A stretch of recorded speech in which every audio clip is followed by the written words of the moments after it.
una migración constante y masiva en Bolivia que se ha reflejado en un estudio realizado. Juan Pablo, muy buenos días. Roberto y Nona los saluda a esta hora de la mañana en Desayuno Informado. Buenos días. Muy buenos días, Roberto, Nona. Gracias por el espacio para hablar de un tema que nos preocupa. Conversar sobre un fenómeno que ya empezó, pero como todo en Bolivia, empezó en silencio. Este estudio que nosotros realizamos inició a partir de una intuición, de empezar a observar en círculos más cercanos cómo varios de los jóvenes que nos rodean empiezan a afirmar esta idea de que es una posibilidad dejar Bolivia, ya sea por la crisis económica, por la crisis institucional, y tomamos la decisión de investigar y ponernos en serio a trabajar sobre este tema, y hemos encontrado cuestiones que nos han preocupado muchísimo. Simplemente para iniciar, ¿no? Más de 2 millones podrían migrar en los próximos años. Esto implicaría que 5 departamentos del país se vacíen. Entonces, en cierto sentido, nosotros queremos levantar la voz de alarma también para que este sea un tema del que no solamente los candidatos se preocupen, sino que empecemos a tomar en serio lo que esto puede significar para nuestro país. Juan Pablo, veíamos un poco el estudio y mencionabas ahí justamente en este estudio acerca de un sector que son los que más podrían irse de Bolivia. Hablamos de un sector de entre jóvenes de entre 16 a 35 años que son prácticamente el motor de muchos de los trabajos, porque si nos podemos observar, muchos de los empleos están requiriendo este tipo de mano de obra de 16 a 35 años, y son ellos los que tienen esta idea. Sí, esto es algo que nos ha llamado la atención y además nos ha preocupado. Entendamos que la migración no inicia una vez la persona cruza la frontera, sino inicia una vez que el joven toma la decisión, no toma la decisión de irse, sino encuentra que en su país no hay oportunidades. El perfil del migrante boliviano en este último tiempo ya no es el perfil que se tenía antes, que era en general de un estudiante. En este momento hemos encontrado dentro de los datos del Servicio de Migraciones de Chile que el perfil del migrante es de un joven con conocimientos técnicos y que en general muestra una decisión de no volver al país. Tan solo del año 2023 al año 2024, las solicitudes de residencia de bolivianos crecieron un 255% en un año. Estamos hablando de que las residencias aceptadas pasaron de más de 22.000 a 81.000 en solo un año de relación. Esto sería como si la mitad del departamento de Pando se vaciara. Y esto es parte también de lo que a nosotros nos preocupa, porque hay un tema del que se habla poco, pero que deberíamos empezar a ocuparnos, que es que en este momento Bolivia goza de lo que se denomina un bono demográfico. Es decir, tenemos la mayor cantidad de población joven de toda nuestra historia. Eso significa que la población económicamente activa podría ser una fuerza productiva para cambiar la realidad económica, pero lastimosamente, si seguimos bajo el mismo camino de deterioro institucional y de crisis económica, lo que va a terminar sucediendo con este bono demográfico es en la salida de muchos de los jóvenes que podrían ser la gran base de la recuperación económica que el país necesita. Juan Pablo, ¿solamente este estudio se ha hecho basado en los datos de Chile o también en otros países donde el boliviano está buscando migrar? Hemos trabajado con la base de datos del Servicio de Migración de Chile porque esta base es abierta. Pero hay otros elementos que hemos podido observar que todavía no se encuentran en el estudio, porque nosotros este estudio lo vamos a ir complementando en la medida en la que consigamos mayor información, en la que, por ejemplo, Marcelo, hace muy poco el gobierno argentino anunció una reforma migratoria que, si uno sabe leer y entiende bien cuál es la realidad de migración en ese país, se puede llegar a entender de que está exclusivamente pensada en el fenómeno boliviano.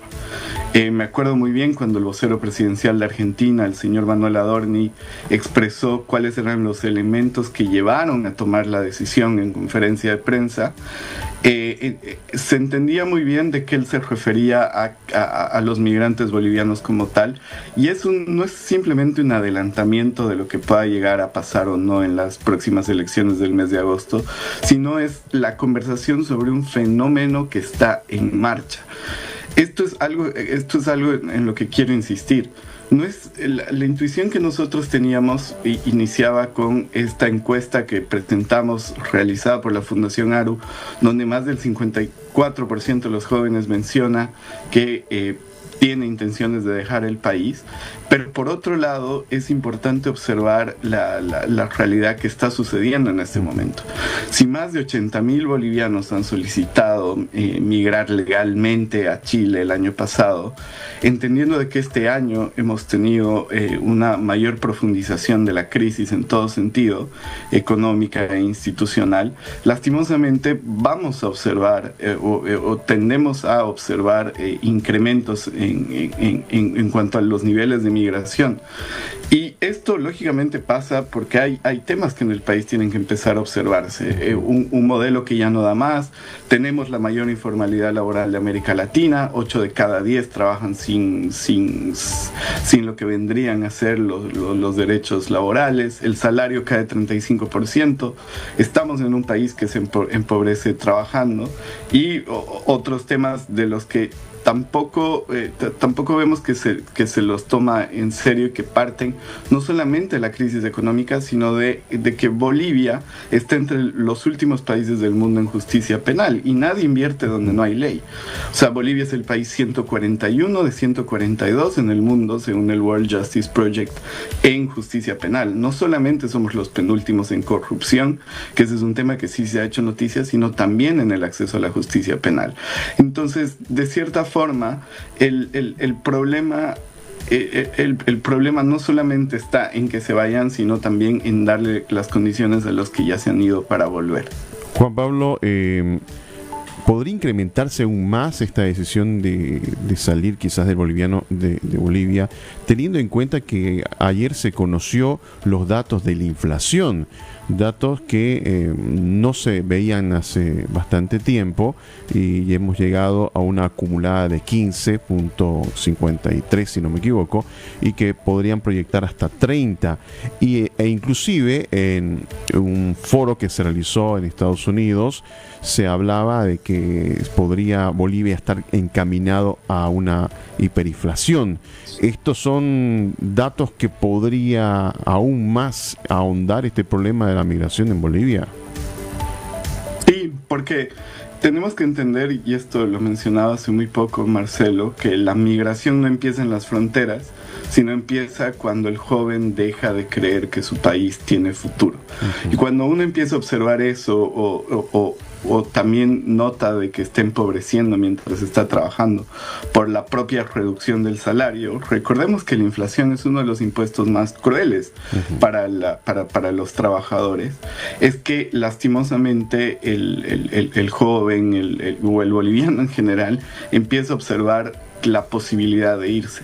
Y no es un proceso que nosotros deberíamos tomarlo como una opción por defecto o el camino natural para poder tener una mejor vida, sino en realidad lo que debería dar el país son las condiciones para que aquellos que han nacido en Bolivia tengan la posibilidad de desenvolverse, de gozar de los frutos de su propio trabajo y de llegar de llevar una vida que tenga sentido en muchas de las razones.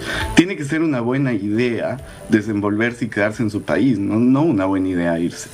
Y dentro de esto, cuando nosotros vemos la profundización no solamente de estos datos que mencionas, que sí son muy importantes porque hay que empezar a observarlos con la seriedad del caso, sino también de estas cosas que los jóvenes empiezan a comunicar en redes sociales, como es propiamente la intención de dejar el país, o el cansancio, ya sea por hacer demasiadas horas de fila por gasolina o por el hecho de no poder acceder a los bienes más básicos, o simplemente no poder utilizar su tarjeta de débito. Ojo, lo que en general sucede es que después empiezan a abrirse otros horizontes y ahí el país pierde mucho y eso tiene que abrir los ojos de absolutamente todos. Juan Pablo, ¿hay alguna temporada específica en la que la migración sea más alta? Nona, esto lo hemos querido observar con muchísima seriedad y pareciera ser... en un principio nos dijeron de que cuando nosotros observábamos la migración hacia Chile estábamos simplemente basándonos en lo que se denominan trabajadores temporales, que son estos trabajadores que hace más de 10 años pasan de un lado de la frontera a otro para trabajar en temas de agricultura. Pero lo que ha estado sucediendo es que esta migración es constante. Se da y parte también del por qué esto no se ha convertido en noticia no es por negligencia de los medios de comunicación ni nada por el estilo, es simplemente porque este fenómeno se da, digamos que por goteo, se da muy muy silenciosamente y de a poco. Entonces no es simplemente que está enmarcado en una fecha o en un periodo de tiempo específico, sino que se está dando constantemente. Muy bien. Juan Pablo, te agradecemos muchísimo por estos minutos. Gracias por compartir este estudio y estaremos al pendiente de una complementariedad que tú me dices que van a realizar en este estudio en los próximos días. Muchas gracias. Muchas gracias a ustedes por el espacio. Gracias.